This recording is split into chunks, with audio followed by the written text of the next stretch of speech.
Right now, on to the point. Governor Newsom's former chief of staff, Dana Williamson, facing 23 fraud charges. This is not surprising to me at all. Tonight, new details about the investigation and alleged co-conspirators. Proposition 50 overwhelmingly passed by voters just last week. Now, a lawsuit is growing, the Federal Department of Justice calling it unconstitutional. With the government shutdown over, why the showdown over health care is far from finished. We'll fight until we win this battle. And President Trump gets mentioned in more never-before-seen Epstein files. What could happen next?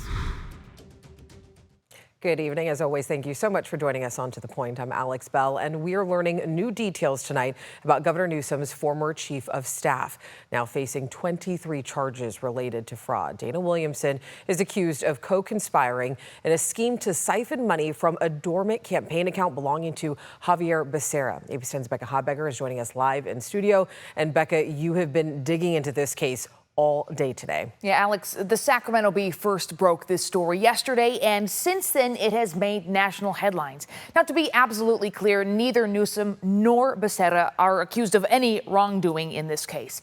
Supporters of Williamson say they think President Trump is trying to find dirt on Newsom, his political foe, and that Williamson allegedly got taken down in the process. No, you guys can contact the attorney. This was the scene outside the federal courthouse in Sacramento Wednesday as Dana Williamson, flocked by supporters and journalists, left the building after a court appearance.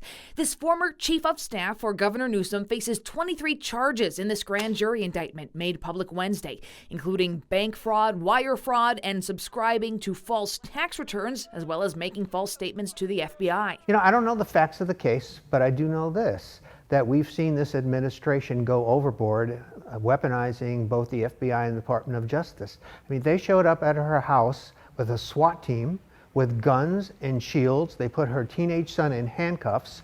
I mean, this is not normal behavior for the Department of Justice or FBI for white-collar allegations. And I think they're trying to squeeze her and other people to get back at Governor Newsom. Longtime Sacramento-based Democratic strategist and political consultant Steve Maviglio considers Williamson a friend. Dana's a very close friend, but she's also a colleague. I worked with her for a couple governors and also in the private sector. He says he believes his friend, who has pleaded not guilty to the indictment. A grand jury accuses her and co-conspirators of orchestrating a scheme to steal approximately $225,000 from a dormant campaign account of former Health Secretary Javier Becerra. That's California's former Attorney General, who was serving at the time as U.S. Health and Human Services Secretary under then-President Biden. Court documents say this spanned February of 2022 through September of 2024.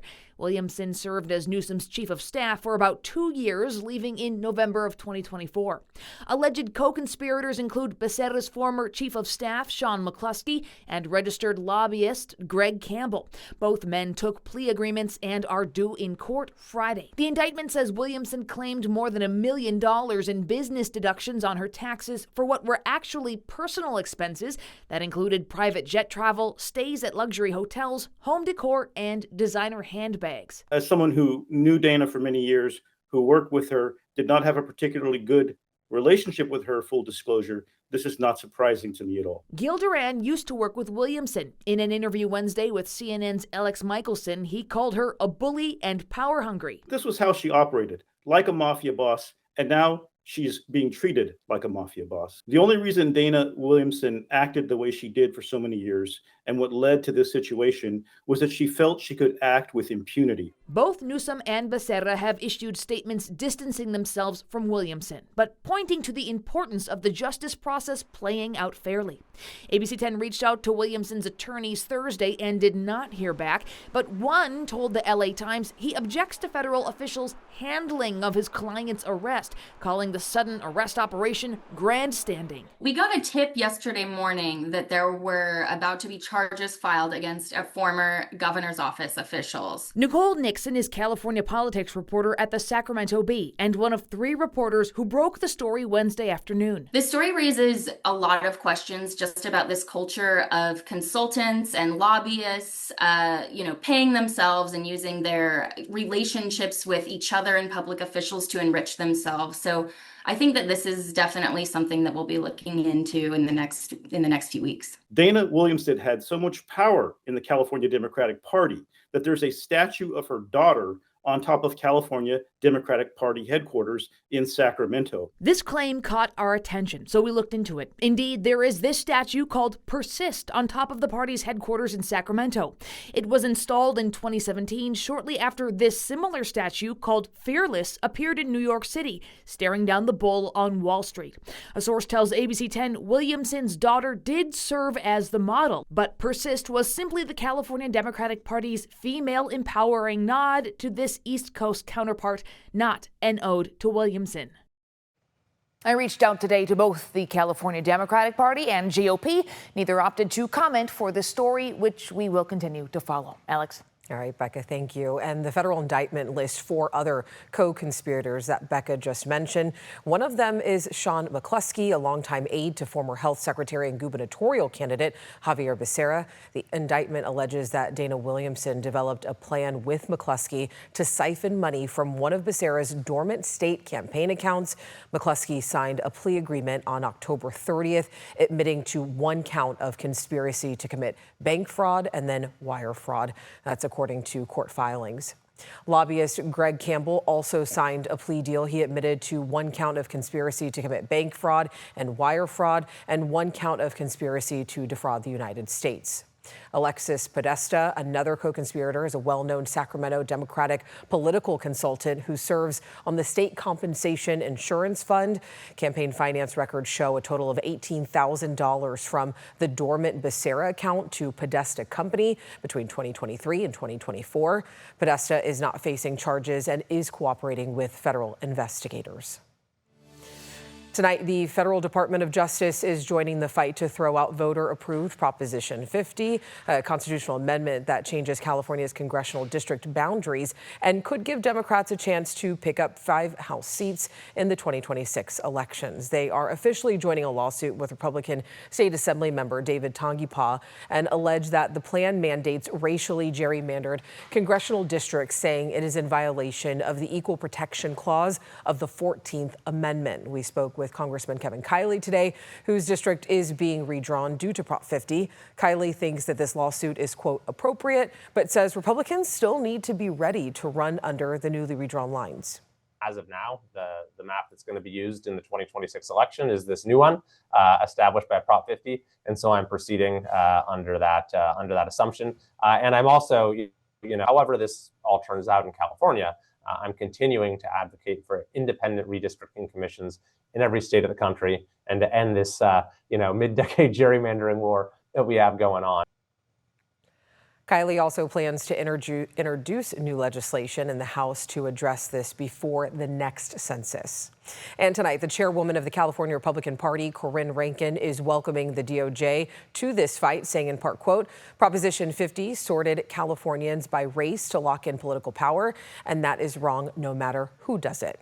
And the governor's office tells us tonight, quote, these losers lost at the ballot box, and soon they will also lose in court. We also reached out to Paul Mitchell, who drew the new congressional maps. We have not heard back quite yet.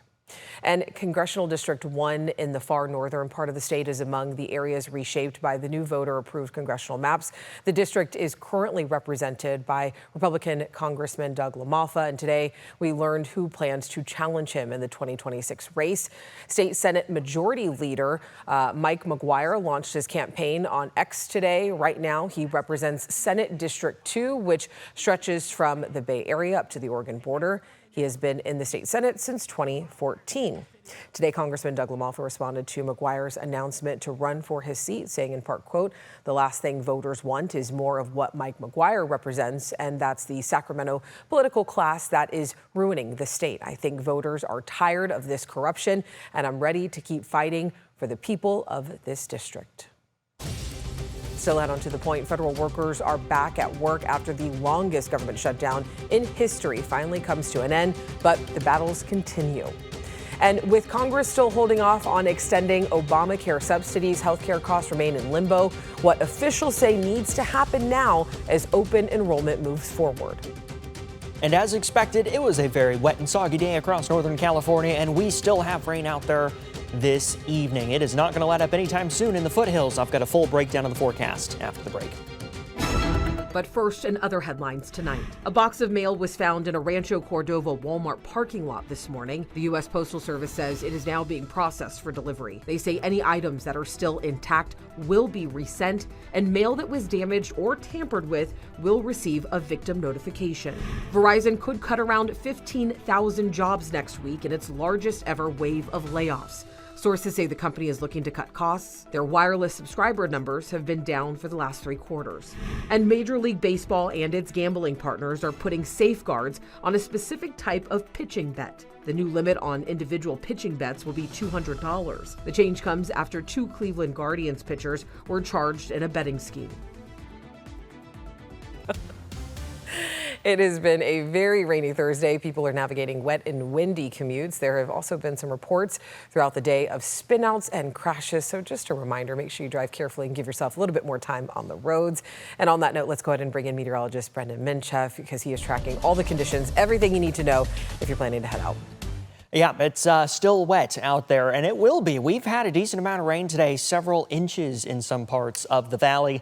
And as you can see by radar and satellite here, there's still plenty of rain across the foothills and into the high country. A little bit of snow. We'll see some more snow as we head into the overnight, but that is just not a big player with this particular storm. As we look into the San Joaquin Valley, we see rain near Stockton and Modesto. We see rain through the Motherlode. Again, a little bit of snow for areas south of US 50, but up here through the Tahoe region, likely this is all rain. Doesn't look like we're seeing any snow at the moment. This is light to moderate rainfall across 50 and 80. So Sacramento coming up about 1.5 inches of rain so far with some more showers still to come, but these are going to be lighter showers through the evening. Everywhere else across the valley, with the exception of Stockton, Modesto, and parts of the San Joaquin Valley, has been between about 1 inch to almost 2 inches of rain. Grass Valley, almost 2.5 inches of rain. Winds are not nearly as strong as they were earlier. We are still seeing some pretty strong winds across the Sierra Crest out towards 395 up near Tahoe and Truckee, but in the valley that wind advisory has expired and winds sustained right now at 5 to 10 miles per hour. 58 in Sacramento at the moment, 59 in Stockton, 61 in Modesto, 40s up in the high country, so not even cold enough to see snow in places like Tahoe and Truckee. Tomorrow afternoon for Friday, drier in the valley, some clouds, some sunshine, but definitely going to continue to see rain in the foothills and in the high elevations. So heading through this evening on Futurecast, again, this rain is just not going to let up into the evening. This is now midnight. Snow levels do start to come down towards pass level, so you'll see a little bit more snow tonight and into tomorrow morning with that winter weather advisory continuing. But it's not until we get towards sunrise that we finally start to see rain lighten up, even if it's just for a little bit, because more rain and some snow showers are going to move back in as we head into those late morning hours towards lunchtime, then finally becoming a lot more spotty headed through the rest of Friday. But this is not it in terms of rain. Saturday, we're going to have another system starting to move in. Technically, this is the same storm, but as it starts to lift out of here, we're going to see rain mainly across the southern parts of our viewing area, but then more rain and snow coming on Sunday as we get some colder air on the way in. So as we look at those model rainfall totals, again, we're pretty much done across the valley. Some light showers still to come, but could see another 1 to 2 inches across parts of the foothills. Here's that system scooting down the coast as we go Saturday into Sunday. So definitely going to see some more rain across Southern California. But as that system lifts out of here and another one comes in on Monday, we're going to have more rain and more snow. So another weather impact alert coming. This is going to be for Sunday and Monday, Alex. All right, Brendan, thank you. Right after the break, new pressure on the Justice Department to release all of the Epstein files as newly unsealed records reveal Epstein mentioning President Donald Trump numerous times. And federal employees return to work after the government shutdown ends, but a major fight over health care is just beginning. Welcome back in. The longest government shutdown in U.S. history is officially over. Today, hundreds of thousands of federal workers were ordered to return to work. Happy to be back. I'm happy to see all my coworkers again. A lot of smiles there. Now, furloughed workers will get back pay, and those fired during the shutdown will get their jobs back. The spending bill President Donald Trump signed into law last night funds the government through January. Funding for SNAP and the VA extends through September. But the bill does not address whether or not to extend health care tax credits, as Democrats demanded. This fight is not over. We'll fight until we win this battle for the American people. With Obamacare tax credits now set to expire on January 1st, health insurance premiums are skyrocketing for millions of Americans. Republicans say they'll negotiate reforming the Affordable Care Act. There should be some reforms as opposed to just saying, hey, let's continue the status quo. It's like fixing up a car that's simply not working well and not addressing the underlying problems. President Donald Trump is proposing ending the Affordable Care Act entirely and sending money directly to Americans' health savings accounts. He hasn't specified exactly how that would work. With Congress choosing not to extend Obamacare subsidies, at least not yet, the future of healthcare costs still remains in limbo. Fewer subsidies mean higher insurance premiums, a reality for Californians that they are already seeing.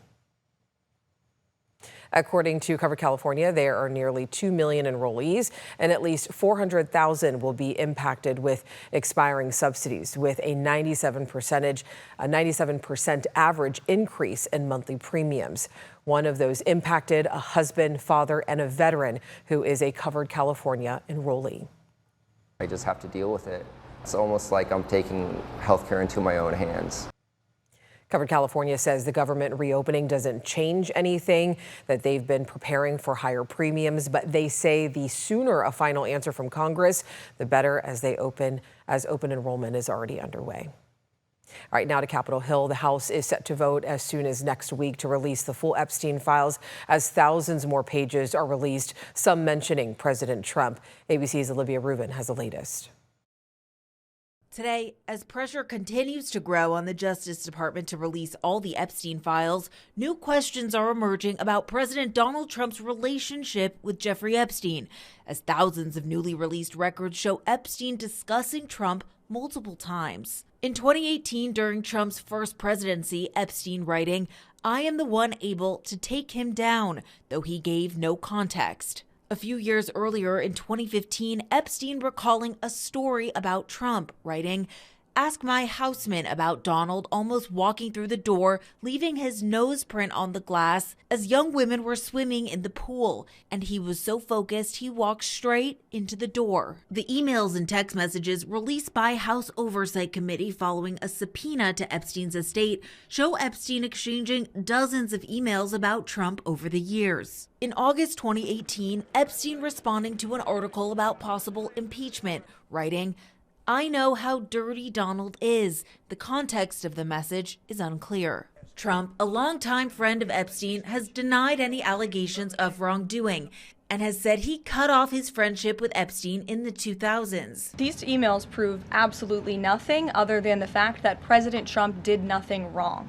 Now, sources say the White House tried to block the release of more records, meeting with Republican Congressman Lauren Boebert to urge her to remove her name from the petition. Despite that effort, the petition did pass, and now House Speaker Mike Johnson says the House will vote next week on releasing the full Epstein files. Right after the break, the need has never been greater for our local food banks. Coming up, how you can help ABC 10 stand against hunger and help families here at home this holiday season.